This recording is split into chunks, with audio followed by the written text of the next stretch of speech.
राजनारायण जैसे छोटे कार्यकर्ता ने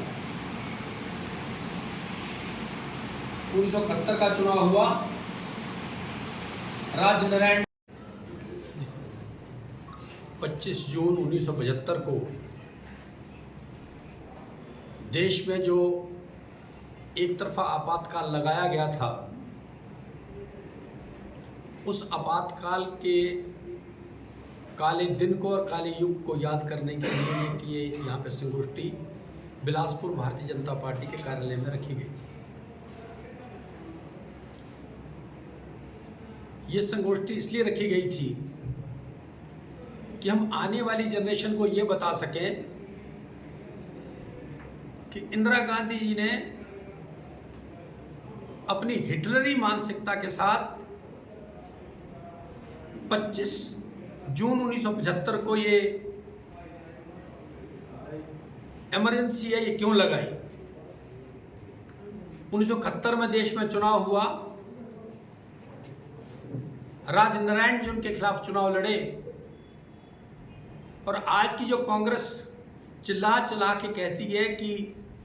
देश में ईवीएम से चुनाव नहीं होना चाहिए, नकली चुनाव होता है, चुनाव फैब्रिकेट होता है। उस जमाने में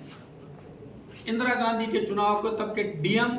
और एसपी चुनाव लड़ा करते थे, जिसके खिलाफ राजनारायण जी कोर्ट में गए।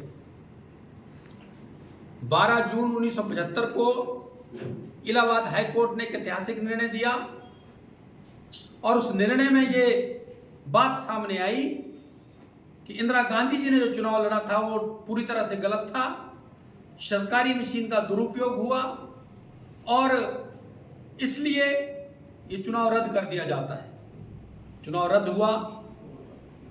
खाली चुनाव रद्द नहीं हुआ, सबसे ज्यादा महत्वपूर्ण बात यह हुई कि उनको 6 साल के लिए चुनाव से डिबार कर दिया गया। अली अहमद जी से मिलकर के इस देश में राष्ट्रपति शासन लगाया और उस इमरजेंसी में देश के बड़े नेता,